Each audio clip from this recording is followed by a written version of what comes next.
उदारा सोपण देवा मुक्ताबाई नमो त्रिभुवन पावनी आतत्रे जननी देवाचे वसुदेव सुतं देवं कंस चाणूरमर्दनं देवकी परमानंदं कृष्णं वंदे जगद्गुरुं जयांचे केले स्मरण होय सकल विद्येचे अधिकरण तेची बंधू श्री चरण श्री सद्गुरूंचे ते नमस्कारोन्याता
जन्मालो त्याचे आजी फाळ झाले साचे तुम्ही सांभाळले संते भयनी रसनी खंते प्राप्त प्रसंगी कीर्तन रूपी सेवेकरता भगवंताच्या सेवेकरता नवे नवे जमलेल्या तुम्हा सर्व संत श्रोतेजन समर्थ मायबापांच्या सेवेकरता निवडलेला अभंग जगद्गुरु विश्ववंदनीय श्री क्षेत्र देहू निवासी वैराग्याचे महामेरू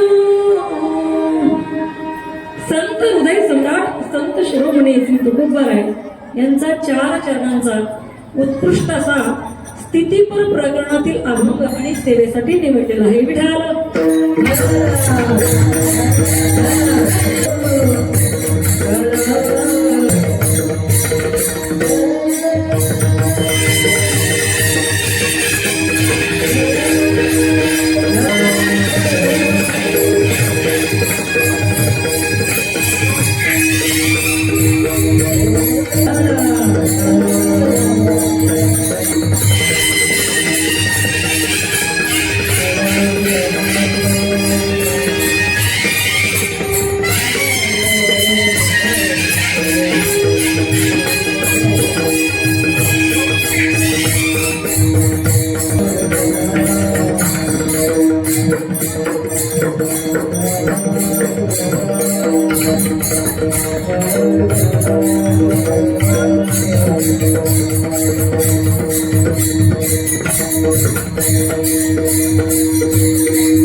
जन्म आलो त्याचे आजी फळ झाले साचे तुम्ही सांभाळले सांगते भय विरसली खंते.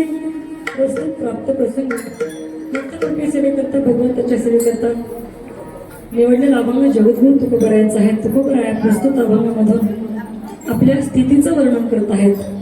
ज्यावेळी जगद्गुरू तुकोबरायांना बाबाजी चैतन्यासारखे गुरु भेटले आणि गुरु भेटल्यानंतर त्यांना आलेला अनुभव प्रस्तुत अभंगामध्ये तुकोबराय प्रतिपादित करीत आहेत.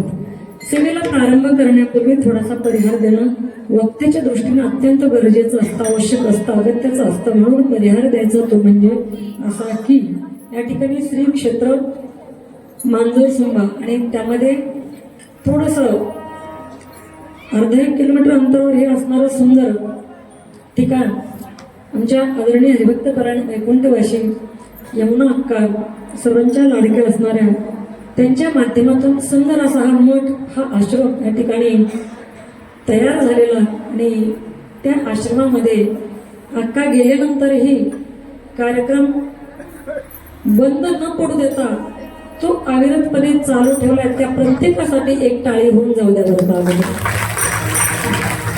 आणि म्हणूनच मी अभंगाची निवड अशी केली आज. जन्म आलो त्याचे आजी फळ झाली साचे.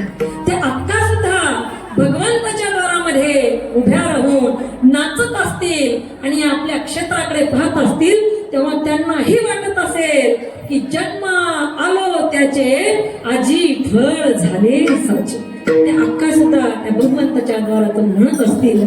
आणि आताच 1 महिन्यापूर्वी अक्कांच्या बहीणबाई आदरणीय काकू आई त्यांचं सुद्धा या ठिकाणी दुःखद निधन झालं. त्या काकूंना सुद्धा आणि आमच्या अक्कांना सुद्धा या ठिकाणी सर्वांच्या वतीने कृष्ण भगवान परमात्म्याकडे आपण एक श्रद्धांजलीपर कृष्ण भगवंताला सांगूया, त्या परमात्म्याला सांगूया, हे देवा वेळेच्या आधी नेलंच आमच्या अक्काला, पण देवा तुझ्या पायाजवळ त्यांना जागा देव, तुझ्या जवळ त्यांना ठेव आणि सुंदर प्रकारचा आनंद त्यांच्या जीवनात त्या ठिकाणी इहलोक तर त्यांनी सुंदर केला आपला, पण परलोक सुद्धा त्यांचा सुंदर कर. ही प्रत्येक इथे बसलेल्या प्रत्येकाची ही अपेक्षा आहे, आशा आहे, इच्छा आहे बरं का. आणि ज्या आजी हरिभक्तपरायण प्रयागबाई महाराज माने माझ्या गुरुवर्य त्या सर्व वयस्कर असल्या कारणानं तर मैत्रिणीसारखं नातं आमच्या असणाऱ्या माझ्या आजीच, मी ज्यांना आजीच म्हणते, संजीवनीताई काळे माझ्या दुसऱ्या आजी या ठिकाणी. आता आजीच्या पुढे नातीनं काय कीर्तन करावं हा एक प्रश्न आहे बरं का. कारण एवढं मुरलेलं लोणचं आहे आपल्याकडं. सुंदर टाळ्या होऊन जाऊ द्या एकदा.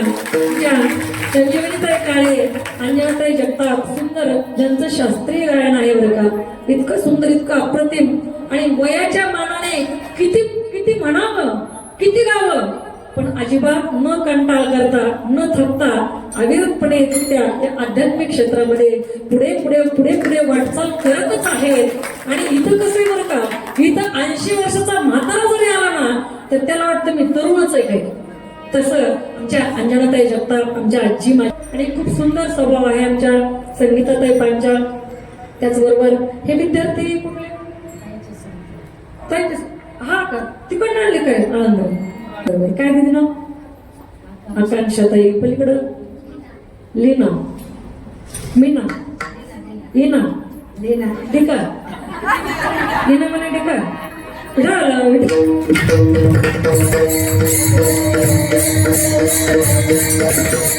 लीना बसल्यानंतर सांग मी व्यवस्थित आणखी बघा. आणि इकडे सुंदर हे मुलं आपले मालगाव आश्रमामधील अगदी गोड लेकर बरं का. जेव्हा जेव्हा माझी भेट होते ना असते ना, जवळ येतात, चौकशी करतात. काही लागत नाही माणसाला प्रेमानं बोलायला, फक्त 4 शब्द लागतात. ते पण एखाद्या नसतील ना तर घराचा 100 नाही 200 कोटीचा मालक असू द्या, तो भिकारी आहे, त्याला बोलता येत नाही ना चांगलं, तो माझ्या दृष्टीने भिकारीच आहे बरं का. एवढे लेकर गोळा झाले मगाशी, एवढे बोलले, इतकं गोड गोड. आणि बऱ्याच कार्यक्रमात आम्ही भेटतो. कार्यक्रम नसेल कुठल्याही कार्यक्रमात भेटलो तरी सुद्धा हे सगळे लेकर अतिशय त्या ठिकाणी गुणवान आहेत. आणि आता बघा तुम्ही कशा उड्या मारणार ते तेवढं नाव घेतलं त्यांना करावंच लागेल. आणि बघा शेवटी ज्यांच्या बोटावर आपण थया थया नसतो, अगदी मृदंग महामेरू ज्यांना म्हणावं आपण खूप गोड बरं का मृदंगाची साथ आहे महाराजांचं नाव अशोक महाराज. नाही आपली भेट झालेली आहे पण ते नावात वय होत चालले बाकी काय नाही. हा दुसरं काय विठाला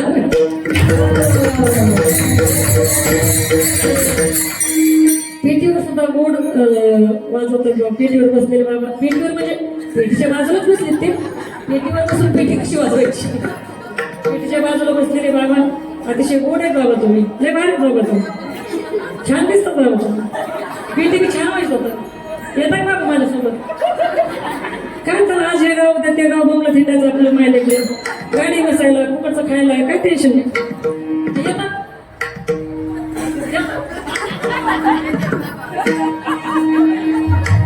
अशोक महाराज मी असं का कीर्तनात म्हणले बाबा माझ्यासोबत येता का. काय बघतं माझ्याकडे कीर्तन संपलं बाबा मग अगोदर जाऊन गाडीत बसले. म्हणलं बाबा काय ते म्हणतो तरी तुम्हीच नका म्हणलं कीर्तनात माझ्यासोबत येता का. माझ्याकडे लय मोठे म्हातारे गरीब नको तुम्ही आता मी पाहिला आणि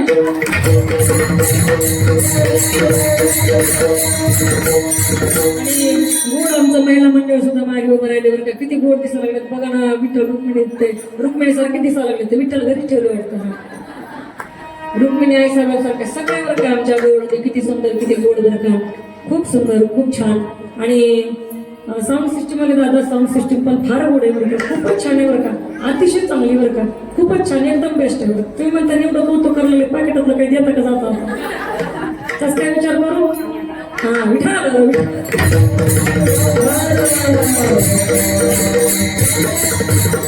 आणि या ठिकाणी आमचे चिरंजीव हे चिरंजीव अगदी 4 वर्षाचे होते 4-5 वर्षाचे तेव्हा इथं आणलेलं आठवते मला लक्षात असेल तुमच्या. आणि 26 जानेवारी दिवशी कीर्तन होतं.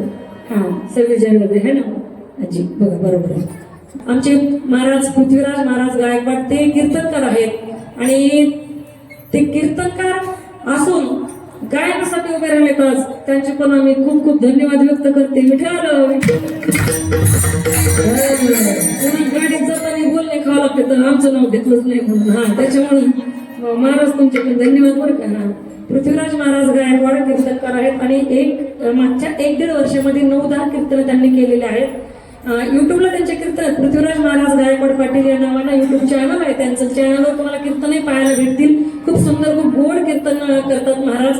आणि विशेष म्हणजे त्यांनी त्यांच्या जीवनातलं पहिलं कीर्तन स्वतःच्या वडिलांच्या पुण्यतिथीला केलं बरं का. हे विशेष आहे. म्हणून मुद्दाम सगळ्यांनी आवर्जून पहा. आवर्जून पहा. लाईक करा कमेंट करा. तो आशीर्वाद त्यांना द्या. विठ्ठल विठ्ठल. आता पहिला आमचे अंगद भैया बरोबर ते फेसबुकचे फ्रेंड आहेत ना त्याच्यामुळं दिसणं असं पाहणं कमी होतं पण फेसबुकला असतं नेहमी. हा खूप छान कार्य आहे भैयांचं सुद्धा. आमच्या अधूनमधून आमंत्रण वगैरे असतं मला एकाच्या कार्यक्रमाचं त्यांच्या मार्फत.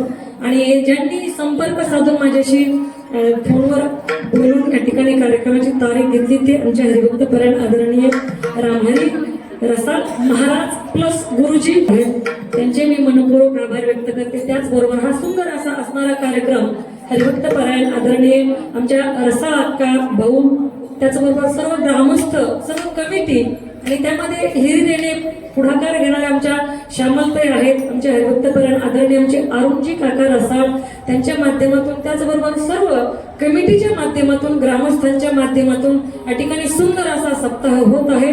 एकदा सर्वांसाठी एकदा जोरदार टाळ्या वाजवा आणि कीर्तनाला सुरुवात करा.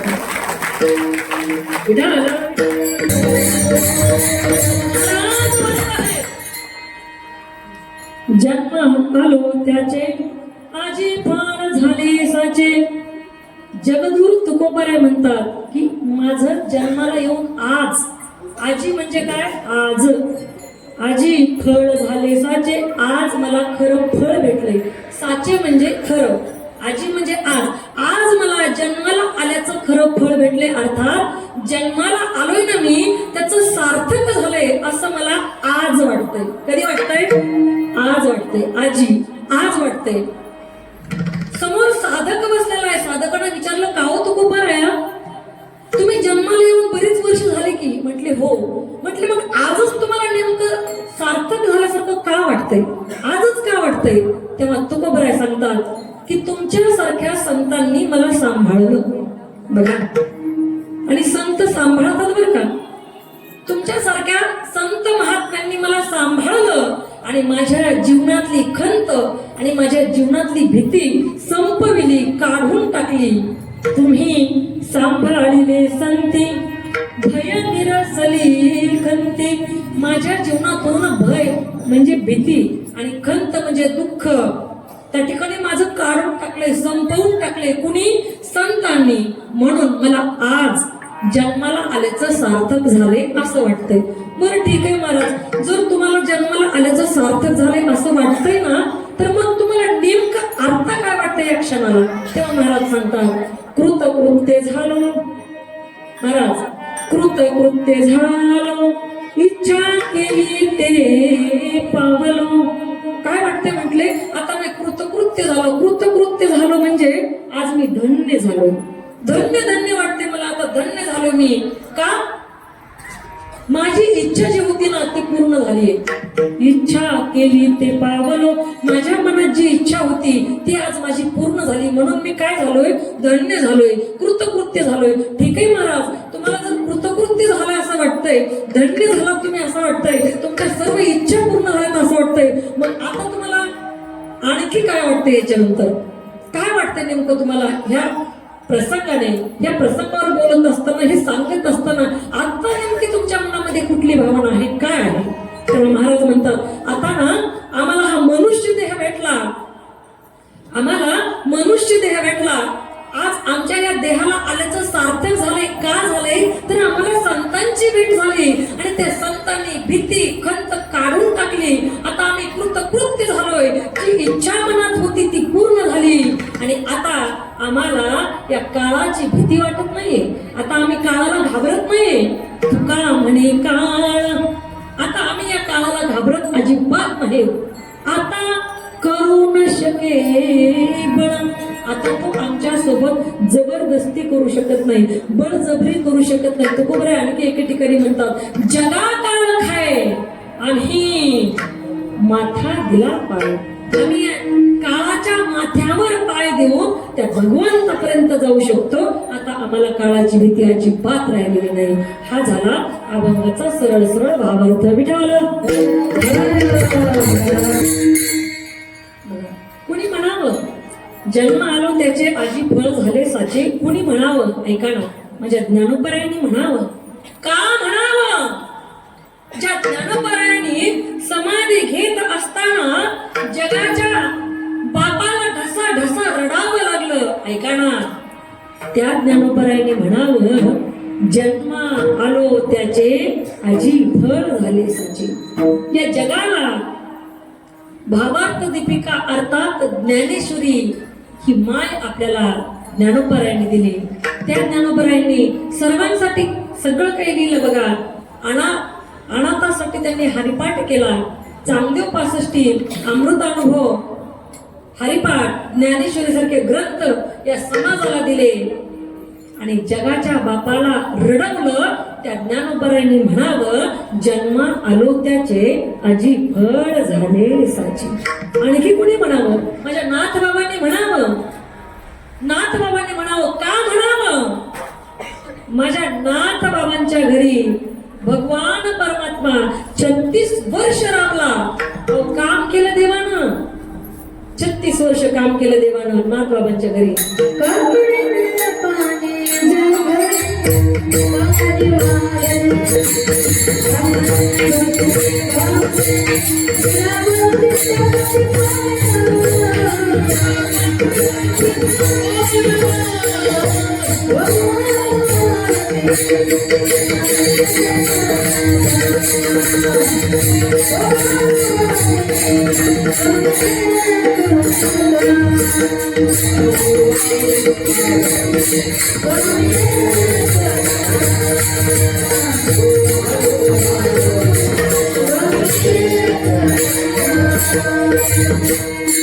कावडीने पाणी ज्या घरी चक्र पाणी वाहे.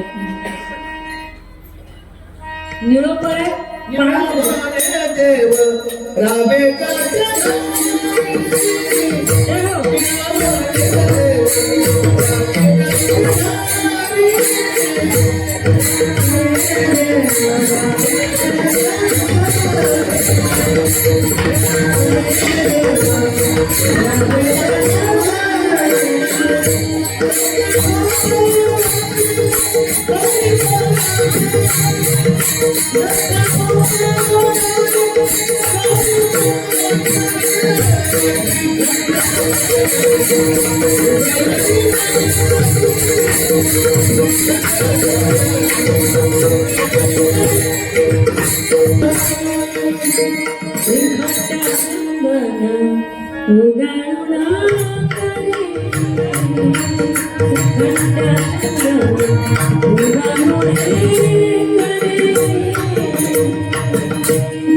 ताईने सांगितलं पाणी भरायचं, तुम्ही सांगितलं पाणी भरायचं, तुम्ही सांगितलं चंदन उघडायचं. आता मी पण एक सांगते ना, 3 कामं केले. ऐका ना. वस्त्र गंगा तीरी दूत आले,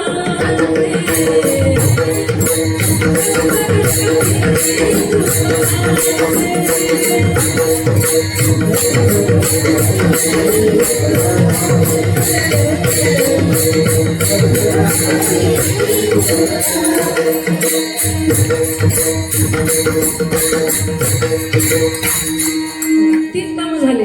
एकाने सांगितलं पाणी भरतं, एकाने सांगितलं चंदन उघडतं, मी सांगितलं देव स्वतः भगवान परमात्मा माझ्या नाथ बाबांचे गिरिजा काकीचे कपडे धुवायला त्या ठिकाणी जात होता.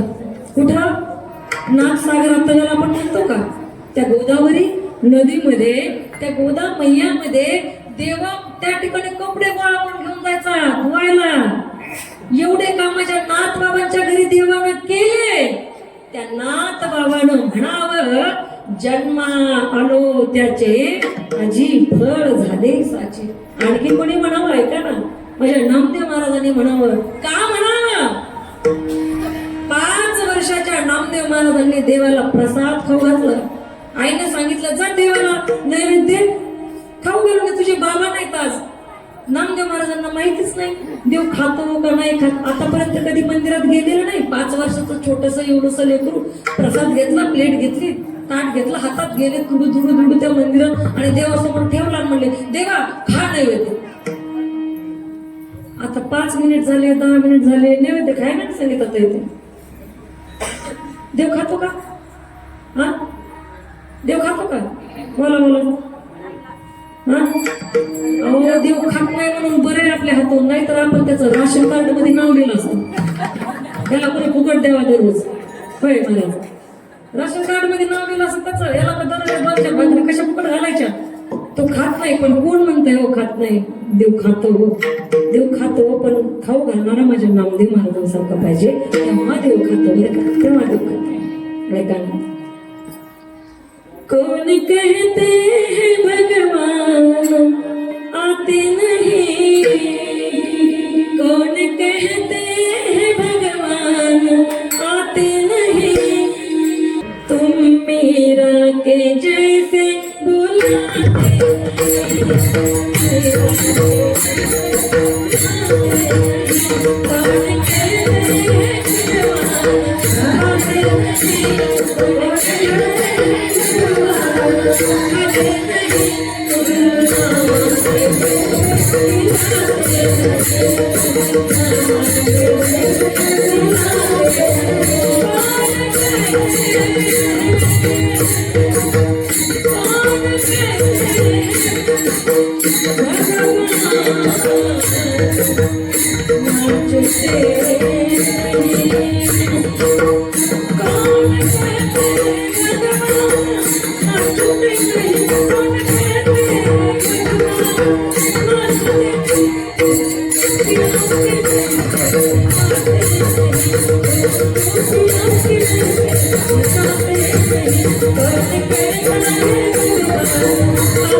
जानकी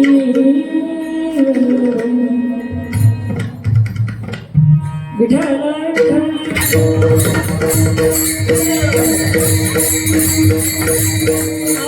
नामदेव महाराजांनी 5 वर्ष वय असताना देवाला आपल्या हाताने नैवेद्य खाऊ घातला, दूध पाजू घातलं. एवढंच नाही, देवाला दिवाळीच्या सणाला माझ्या नामदेव महाराजांनी विटेवरून देवाला उतरून आपल्या बोटाला धरून आपल्या घरी आंघोळीसाठी आणलं. त्या नामदेव महाराजांनी म्हणावं, जन्मा आलो त्याचे आजी फळ झाले साची. त्यांनी म्हणावं, बघा माझ्या जनाबाईंनी म्हणावं, अहो जनाबाई शिव्या देत होती देवाला, शिव्या देत होती. काय म्हणत होती? अरे अरे बिठ्या, मूळ मायेच्या कारट्यात तुझी माझी म्हणण्याची पात्रता नाही, मी नाही म्हणू शकत. पण ती जनाबाई शिव्या देत होती देवाला, तरी सुद्धा देवाला किती प्रेम करावं जनाबाईवर माहिती का. आणि जनाबाई जे म्हणली ना, ऐका बरं का, जनाबाई जे म्हणली ना, कोणतीच कुलवान स्त्री घरंदाज स्त्री म्हणू शकत नाही, ते जनाबाई म्हटली माझी. काय म्हटली? जनी म्हणे देवा झाले मी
तुम्हाला टाळ्या वाजवत नाही का?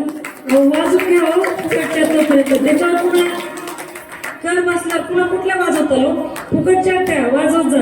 काय गोड मृदंग आहे, मला त्रास वाटायला लागले. कीर्तन कमी करावं, कीर्तन करूच नाही का, काय नुसतं हेच ऐकत राहावं. इतकं गोड मृदंग आहे, इतकं गोड गायन आहे, इतकं गोड मृदंग आहे. तुम्हाला म्हणजे वाटत नाही का आपण वाजवायला पाहिजे टाळ्या? अहो आपल्या लेकराचं, आपल्या बाब्याचं कौतुक कुणी करतो? आपल्या बाब्याचं बरं का, आपल्या बाब्याचं कौतुक कुणी करतं, पण लोकांच्या कट्ट्यांचं पण एका दिवस करत जावं. आणि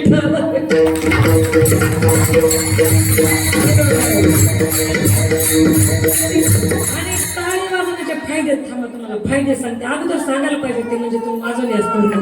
टाळी वाजवण्याचे फायदे, तर पहिला फायदा, टाळी वाजवली का मच्छर आपल्या जवळ येतात नाही. कशाला मरायला येईल का 2 हातात होते, मच्छर आपल्या जवळ येत नाही. दुसरा फायदा आहे का, दुसरा फायदा, शेजारचं जर झोपलं आणि आपण जोरात टाळी वाजून ते उठलं, त्यांनी पुन्हा कीर्तन ऐकलं, तर त्यांनी ऐकलेल्या अर्ध कीर्तनातलं पुण्य, म्हणजे अर्ध पुण्य आपल्या खात्यावर पडतंय तिथं. बघा तिसरा फायदा आहे का, टाळी वाजवल्यानंतर पाप संपत आणि पुण्य वाढीला लागतं, म्हणून तरी टाळ्या वाजवत जा. चौथा फायदा,